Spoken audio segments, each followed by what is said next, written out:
Ni Maduro ni María Corina Machado comprendieron el momento histórico. Pero también yo puedo comprender al presidente Trump en algunas cosas.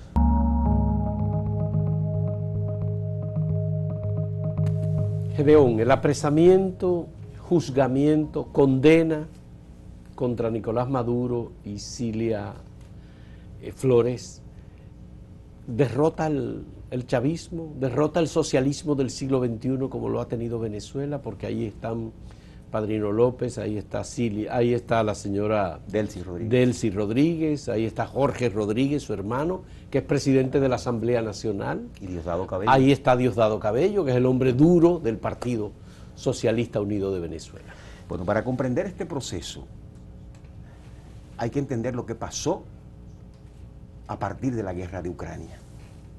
Para que tú veas cómo Venezuela siempre está ligada a los fenómenos geopolíticos. A ver, ¿cómo? Antes de la guerra en Ucrania, el Partido Demócrata, que era que estaba gobernando, y el propio Trump, que había gobernado el cuatrenio anterior, habían desarrollado un proceso de sanciones brutales contra Venezuela para lograr un cambio de régimen. Brutales. Le cerraron incluso hasta el acceso al sistema SWIFT. A Venezuela. A Venezuela. No tenían acceso a sus cuentas bancarias en los Estados Unidos. Le cerraron, le pusieron sanciones a la industria petrolera, le pusieron sanciones a la venta del petróleo y le pusieron sanciones incluso hasta la venta de medicamentos y de comida que entraba a Venezuela. Y a las reservas de oro de Venezuela en Reino Unido. Le confiscaron 20.000 millones de dólares en reservas de oro en Estados Unidos. Entonces, hasta la guerra en Ucrania, este proceso, ambos partidos lo habían llevado de manera brutal. ¿Pero esas mismas sanciones se le aplicaron a Putin? Sí, entonces por aquí viene el tema. Aquí viene el tema. ¿Por qué la guerra en Ucrania? Porque con la guerra en Ucrania, la salida del petróleo ruso del mercado, que se desvió hacia China, subió los precios del petróleo en Estados Unidos. Y a Biden le llegaron los precios de la gasolina hasta $8, no sé si tú recuerdas, que hubo un momento que llegó hasta $9 el precio de la gasolina, del galón de gasolina. La forma que encontró Biden para bajar el precio de la gasolina era que el petróleo venezolano entrara al mercado otra vez para bajar los precios. Y hubo que entonces eliminar las sanciones a Venezuela. Correcto. Ya. Entonces ahí es que entra Chevron de nuevo y otras dos empresas más a volver a producir petróleo en Venezuela. Venezuela, que ante el desastre chavista, administrativo chavista del Estado, había disminuido de 4 millones de barriles diarios a 298, casi 300.000 barriles diarios.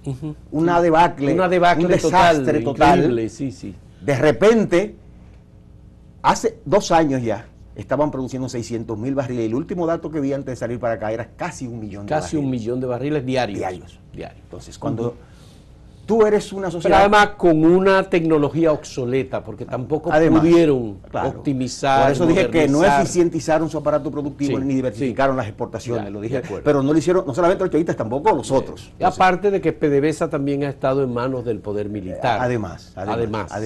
Bueno, entonces, ¿qué resulta? Volvemos a lo mismo. Venezuela vuelve al vaivén de los precios del petróleo porque depende para su economía, tanto para el desarrollo económico como para los ingresos fiscales, de los precios del petróleo.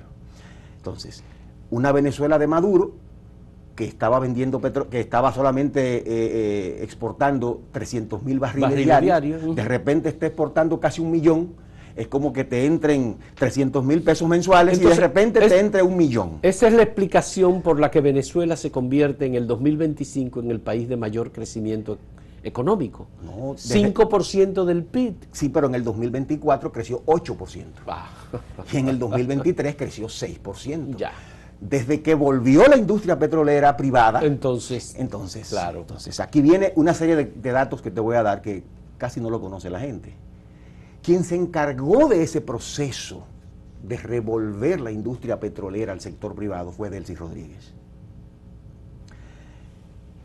Delcy Rodríguez entonces comprendió que había que volver a darle el poder al sector privado y empezó a hacer una serie de relaciones nuevas con Fede Cámaras, que es la especie del CONEP de Venezuela. Sí, el sector empresarial. Entonces, que se había ido desde Venezuela, y en que, su gran parte. Claro. Y que Entonces, nosotros como país fuimos beneficiarios de esa inversión. Claro. Entonces, Delcy Rodríguez rescata de nuevo la relación con Fede Cámaras y le abren de nuevo las puertas al sector privado para que vuelva a invertir en Venezuela. Ese crecimiento desde el 2023 de 6, 8, 6 y ahora se plantea un 3%. 5% es lo que vi. No, pero para el 2026. Ya. Sí, se plantea un 3.5%, pero siempre se equivocan, normalmente sube un punto más. No es solamente el tema del petróleo, no lo explica solamente las exportaciones petroleras, le explica la expansión del sector privado de nuevo en la economía. Es decir, un cambio de política. Correcto. Tanto es así que el año pasado, recuerdo, que invitaron en Fede Cámara, así como aquí invitamos a la Cámara Americana de Comercio a un discurso empresarial, a la embajadora de Estados Unidos, a Delcy Rodríguez, y el presidente de Fede Cámara la llamó nuestra vicepresidenta. Es decir, ya Delcy Rodríguez se había convertido en la política dentro del chavismo que había empatado con los sectores empresariales y por lo tanto tenían un canal por ahí con los Estados Unidos.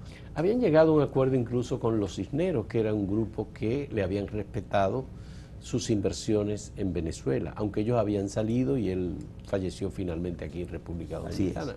Entonces se dieron otros elementos que ya se habían dado desde Chávez.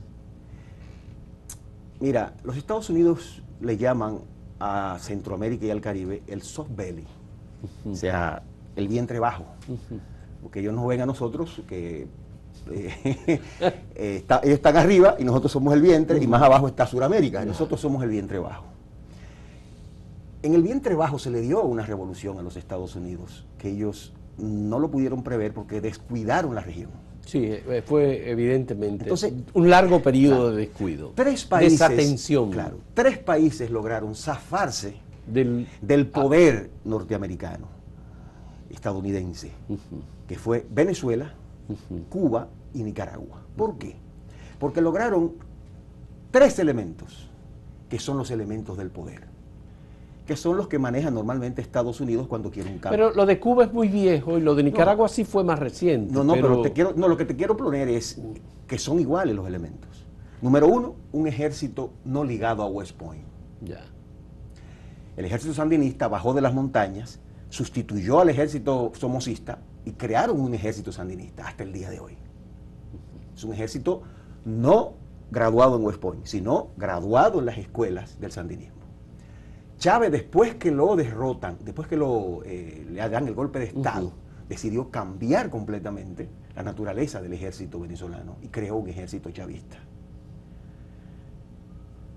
Luego, el segundo elemento, el poder congresional. Yo pensé que tú me ibas a hablar de lo que había pasado en México con gobiernos como Andrés Manuel López Obrador, con Morena, Brasil con el presidente Lula, Xiomara Castro en Honduras, lo que pasó en El Salvador con el FMLN como gobierno, lo que pasó en Perú con Pedro Castillo del Partido Comunista como presidente del Perú, lo que pasó en Bolivia con Evo Morales como presidente, lo que pasó en Uruguay con Pepe Mujica como presidente. Pensaba que era por esa línea, pero... No, lo donde voy es que los 3 elementos, es decir, ejército, poder congresional y poder de los medios de comunicación, tanto el chavismo, Cuba como Nicaragua, lograron quitárselo de las manos a la influencia estadounidense. Y eso hacía más complejo un cambio de régimen, un cambio de gobierno en cualquiera de los 3 países. Eso es lo que quiero decir. Entonces, en el momento actual, el poder real lo tienen las Fuerzas Armadas. En un país democrático, las Fuerzas Armadas se supone que deben estar al servicio del poder civil. Pero en una sociedad extremadamente polarizada, con un ejército que ahora es chavista, el poder descansa entonces en el chavismo. Pero es que el chavismo y el madurismo expulsaron a casi 8 millones de venezolanos. Sí, eso lo hizo la crisis. 8 millones de venezolanos. Eso lo hizo la crisis. ¿Ok? Entonces, ¿qué es lo que pasa? Por más que uno quiera que el derecho gobierne el mundo por encima del poder, a la larga lo que hemos visto es que cuando el poder es duro y se ve amenazado, el poder se impone. Se impone, reacciona. ¿Qué ha pasado? Que la oposición venezolana pensó que podía tener el poder regalado por los Estados Unidos. Pero no, fue un proceso electoral abierto. Edmundo González Urrutia ganó las elecciones. Mira, déjame Y fue un explicarte. fraude electoral el que se produjo, que fue muy evidente. Evidentemente, no pudieron demostrar las actas, etcétera. Bien, pero lo que te quiero decir es, hoy sale en New York Times una reseña de por qué Trump no elige a María Corina Machado. Y Él la ha descartado abiertamente. Muy bien, pero él ha dicho en la crónica de hoy dice que que el enviado de Trump le preguntó que cuál era su plan para... y que no tiene plan. Es que él no tiene ningún plan. No tenía ningún No plan. tiene planes. La segunda pregunta que le hizo fue... Ese pudo haber sido un error, en el sentido de que ellos pudieron haber llegado a un pacto con Delcy Rodríguez y con Jorge, pero no llegaron a un pacto con Diosdado Cabello. Ahí llega el segundo elemento Ajá. de la crónica de New York Times de esta mañana. Ajá. Le pregunta, ¿tú estás dispuesto a pactar con el chavismo? Y ella dijo que no. María Corina Sí, Machado dijo que no. Dijo que no. Ya. Pero ella no tiene ninguna influencia que no sea la influencia popular, pero no tiene en la estructura del poder real, no tiene presencia. Bueno, ¿por qué? Porque se está manejando con odios, no con racionalidad política. Entonces, cuando le preguntan si es capaz de pactar con el chavismo, una salida negociada. Es decir, con Delcy Rodríguez, claro, Jorge. Ella lo que dice es, yo los quiero presos. Ya. ¿Ok? Y eso va a ser una masacre, o en definitiva, será una tragedia. Una tragedia. Porque el poder... Al final, María Corina Machado limitó sus opciones a que los Estados Unidos la dejaran en el poder por el poder de la fuerza norteamericana. Por eso ella apoyó una intervención militar. Correcto. Pero no fue una intervención militar lo que se dio. No, al final no. Fue una captura del presidente Maduro que se convirtió en la persona objetivo, aparentemente objetivo central para Estados Unidos. Sí. Hoy sale otra reseña en el New York Times sobre el expediente que le han armado al... Pero ese es un expediente ya viejo, creo que tiene del 2020. Sí, no, el expediente es nuevo y sacaron cosas, sí, por eso es lo que dice la reseña. Ya. Y resulta sospechoso varias cosas. Número uno, que no lo mandaran a Miami, donde los jueces son más radicalizados. Especial contra Cuba y contra Venezuela. Sí. Lo mandan a Nueva York. El juez que tiene el expediente es un juez que nombró Bill Clinton. Es un juez de 92 años. Que tiene una tendencia demócrata. El expediente es un expediente en cierto sentido vago, porque incluso sacan lo del Tren de Aragua, sacan todo esto de la... porque no tenía sustentación, o sea... La acusación. La acusación no tenía sustentación. El cartel de los soles, incluso aclaran que eso era un... Ya lo del cartel de los soles hay una aclaración de que es inexistente. Es inexistente todo esto. Entonces... y lo del Tren de Aragua tiene otra característica porque es un grupo que surge dentro de una prisión. Correcto. Y que se expande especialmente hacia los países de América del Sur. A donde quiero Colombia, Chile, etc. A donde quiero llegar es que se están dando todas las características para una negociación y en el futuro buscarle una salida, un bajadero a Maduro. ¿Se puede convertir Venezuela en un dolor de cabeza para Estados Unidos? Porque Trump habla de que él gobernará Venezuela. Bueno, creo que por primera vez en muchos años, el presidente Trump ha tomado una salida más adecuada que la que tomaron los demócratas en situaciones parecidas. Los demócratas, inspirados en un orden liberal mundial basado en la democracia estadounidense, quisieron imponer la democracia en Medio Oriente. No funcionó. Donde nunca ha habido democracia. Nunca funcionó. La primavera árabe terminó en oscuridad árabe, totalmente, al final. Fanatismo religioso y muchas otras. Correcto. Entonces, intentar imponer un modelo de democracia en Venezuela al estilo estadounidense, sin contar, sin entender la dinámica interna del poder de Venezuela, iba a ser un gran desastre. Por eso yo digo que con todo lo errático que pueda estar la política exterior del presidente Donald Trump, en este caso entendieron la dinámica interna de Venezuela. Okay. Y optaron por el pacto. Optaron por el pacto, que era lo más saludable. Pero es un pacto con amenaza. Lo que pasa es que la otra opción era el desastre, la guerra civil.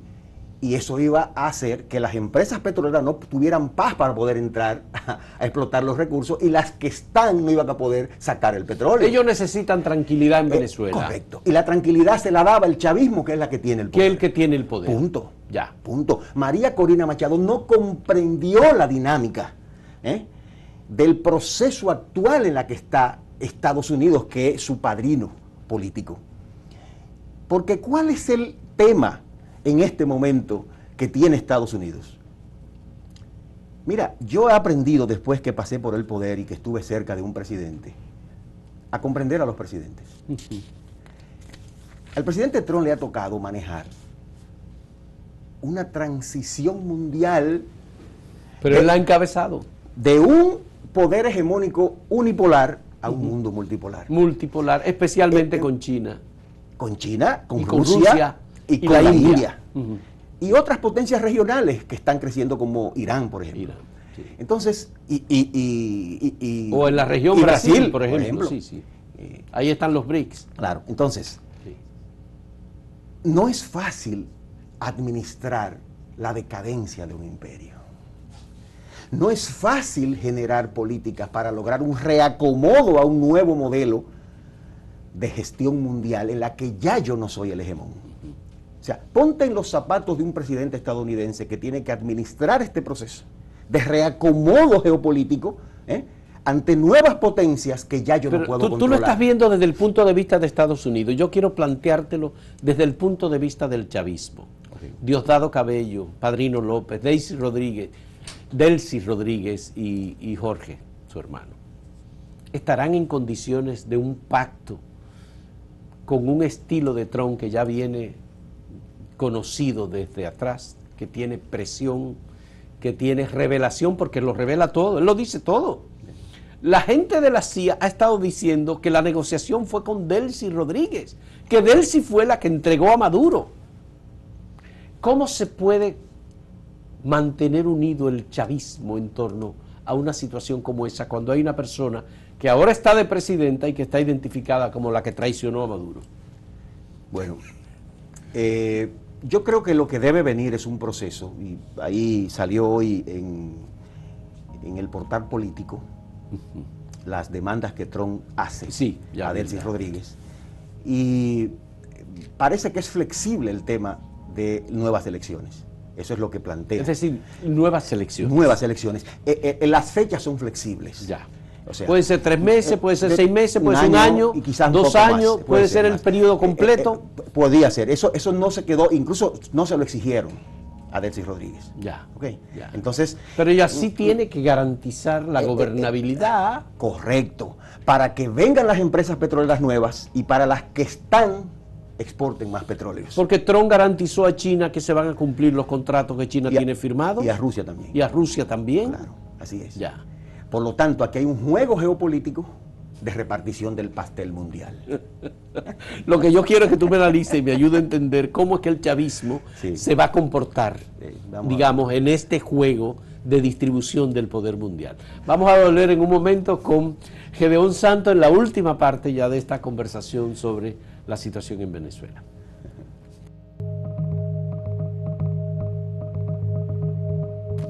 Quisiera concluir la parte anterior porque es muy importante todo lo que hemos estado hablando sobre el comportamiento y la conducta del chavismo. Maduro no negoció, se negó a una negociación, se negó a salir o se negó a una apertura. María Corina Machado también parece que se radicalizó. Y la lección es que ninguno de los dos entendieron el momento. Así es. El momento histórico ameritaba, ante el corolario Trump y sus ideas sobre el petróleo, sobre el retorno de la doctrina Monroe, obligaba a una negociación. Ni Maduro ni María Corina Machado comprendieron el momento histórico, y el momento histórico les está pasando factura a los dos, porque los dos se radicalizaron y no fueron flexibles ante la demanda de un momento político delicado. Mira, yo soy de los que piensa que nuestros países pequeños de la región estamos encerrados en una jaula geopolítica con Estados Unidos. ¿Tú sabes lo que significa tú ser un país pequeño y estar encerrado en una jaula geopolítica con el mayor hegemón mundial? Eso es como tú estar en una jaula con un león bravo, agresivo, y tú siendo un perrito, cachorrito pequeño.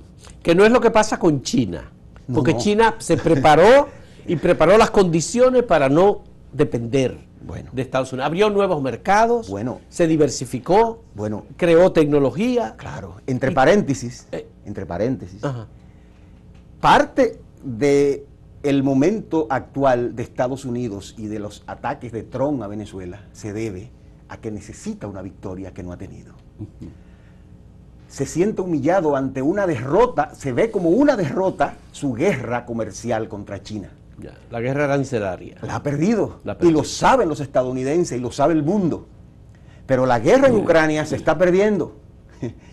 Él necesita una victoria urgente, necesitaba. Y Venezuela es su oportunidad. Y le dio una victoria, porque realmente fue espectacular la forma en que se dio lo del presidente Maduro. Podemos considerar que un país pequeño frente a un hegemón en una jaula, digamos, geopolítica. ¿Es México? ¿Es Brasil? Pero los más débiles somos los que estamos en el South Valley. Ahí estamos nosotros en el Caribe. Ahí estamos nosotros. ¿Qué podemos hacer nosotros? Y en Centroamérica. Por ejemplo, República Dominicana. Bueno, mira, la posición que ha presentado República Dominicana sobre esto. Yo he aprendido, como te dije, a entender a los presidentes porque estuve cerca de uno. Sí. Y ya no veo el mundo igual después que tuve esa experiencia de ver cómo se gobierna. Y siempre los países pequeños que estamos en esa jaula geopolítica con el hegemón, tenemos un margen pequeño de acción internacional. Lo que ha pasado con el presidente Trump y su corolario Trump es que ese margen él lo ha reducido tanto que lo está llevando a cero. Porque en el fondo del corolario Trump está el concepto de quien no está conmigo está contra mí. Y eso es duro. Tú estar en una jaula con un león que cree que si tú no estás con él estás en su contra. Entonces, eso le da muy poco márgenes a los presidentes para actuar en política internacional. Y por eso yo puedo comprender, aunque no comparta necesariamente las posiciones del actual gobierno, puedo comprender las razones que llevaron al presidente a tomar las decisiones que tomó. ¿Qué ha tomado? Pero no ha habido reacción de la oposición en contra de la posición del presidente. Bueno, por lo que te digo, todos comprendemos. Aunque a Leonel lo hemos visto cerca de Maduro. Él incluso fue observador en el proceso electoral del 2024, no fue crítico, digamos, de ese proceso. Y vimos a Danilo Medina muy cerca de Maduro en un momento, aunque obviamente Danilo Medina fue mediador. Pero tampoco el presidente Fernández estuvo a favor. O sea, el documento que se emitió de los observadores electorales exigían las actas, firmado por el presidente Fernández. Y la clave de todo el proceso electoral fue las actas. Y creo que jugó un papel en eso positivo para la democracia, porque exigió la entrega de las actas. Eso hay que aclararlo, porque también hay mucha desinformación con esto. Yo creo que el error que ha cometido el gobierno actual, del presidente Luis Abinader, que es mi amigo, y que además creo que es un hombre decente, y que está haciendo un gobierno decente, fue que desde el principio se decantó por una posición ideológica frente al tema geopolítico. Geopolítico. Cuando en las relaciones nuestras con Venezuela, el tema no es ideológico, nunca lo ha sido. Es un tema de conveniencia geopolítica, porque Venezuela es nuestra mayor garantía de nuestra seguridad energética. Pero no le compramos petróleo a Venezuela. Está bien. No somos. Está bien, está bien. Pero cuando en el mundo escasea el petróleo, si tenemos una relación estrecha con los venezolanos, cuando escasee, tenemos una fuente. Cuando el petróleo subió a $150, se generó Petrocaribe y pudimos tener un alivio ante esos precios tan altos del petróleo gracias a que Chávez generó un proceso de solidaridad internacional internacionalismo proletario y de petróleo que no era gratis, pero era ofrecido en condiciones ventajosas. Okay. No era gratuito, se pagaba. Claro. Sí. Entonces, 20 años. El tema con Venezuela nunca ha sido ideológico, no es un tema de que la derecha, que la izquierda, es un tema de conveniencia geopolítica para nuestra seguridad a largo plazo. Porque no estoy pensando a corto plazo, estoy diciendo que... No, por supuesto, y yo tú me estás hablando de eso y yo estoy pensando en el atentado de Trujillo contra Rómulo Betancourt, por ejemplo, claro, que fue un conflicto internacional que involucró directamente a la República Dominicana y hubo sanciones contra República Dominicana por ese atentado. Bueno, entonces, el error del gobierno actual fue que se manejó por razones ideológicas con el tema desde el principio, número uno. Bueno, se entregaron 2 aviones, por ejemplo, que eran... No solamente eso, sino que desde el principio se tomó partido respecto al tema de Guaidó, de Juan Guaidó y todo esto. Ya. Entonces, eso dañó un poco las relaciones cuando los 2 gobiernos anteriores habían sido mediadores en este conflicto.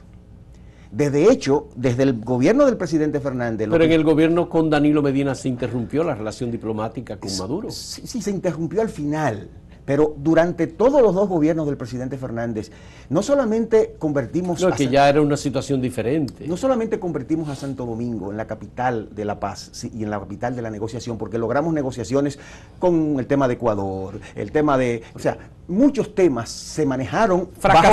Fracasó aquí una reunión que se iba a dar para una negociación.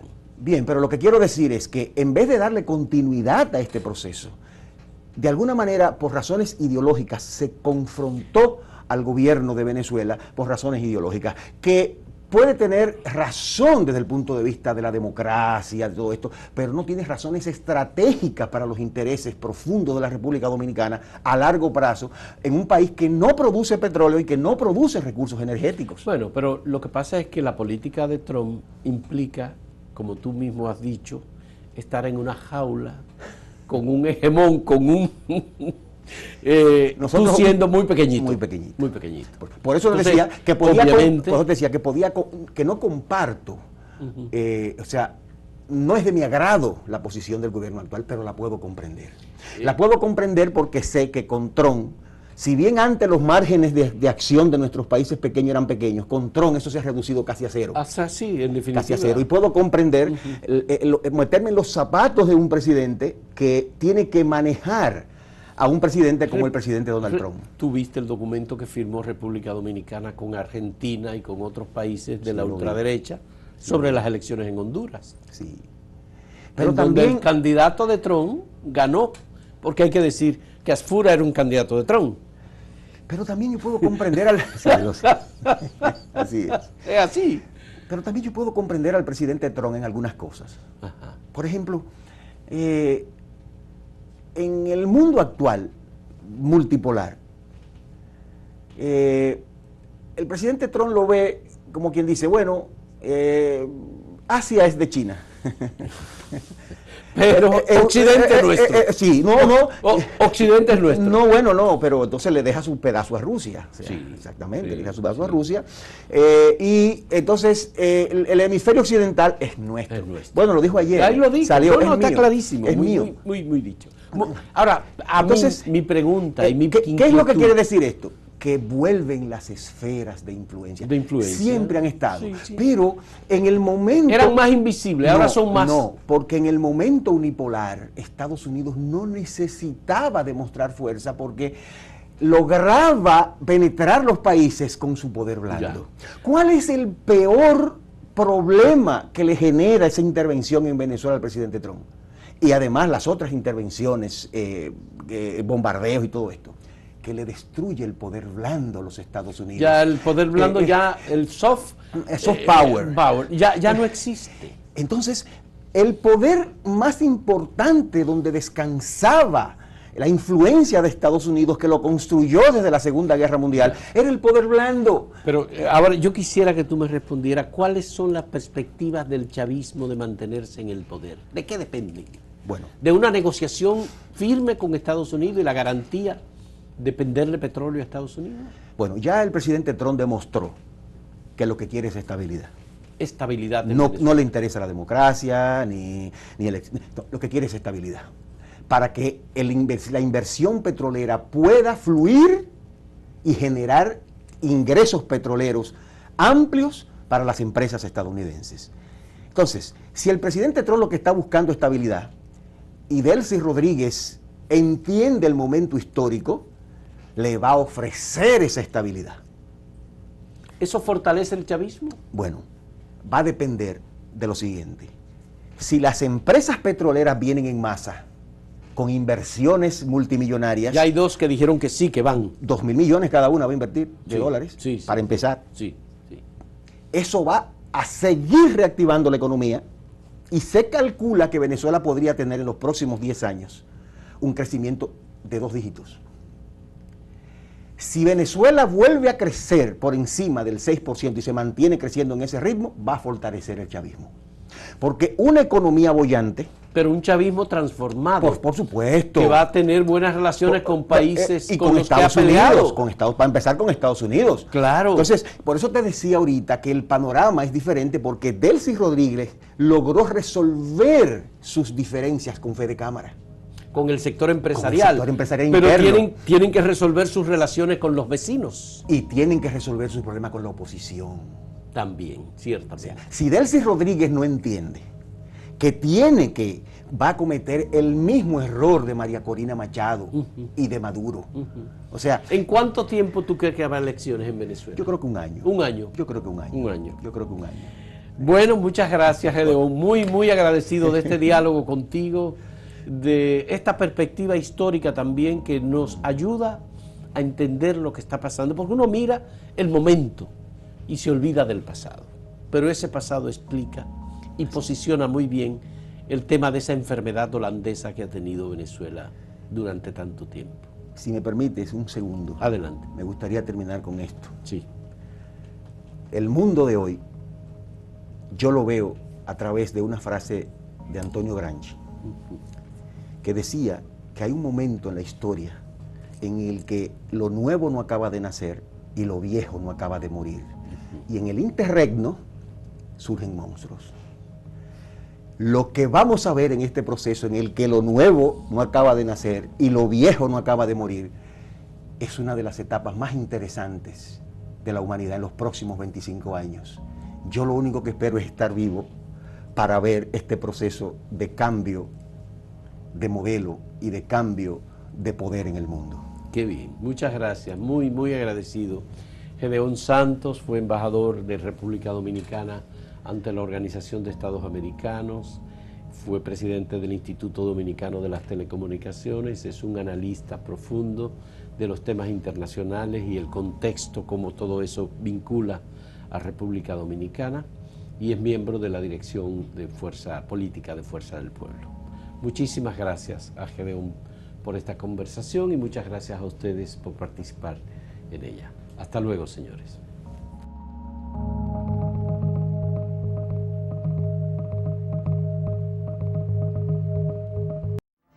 Reseñas.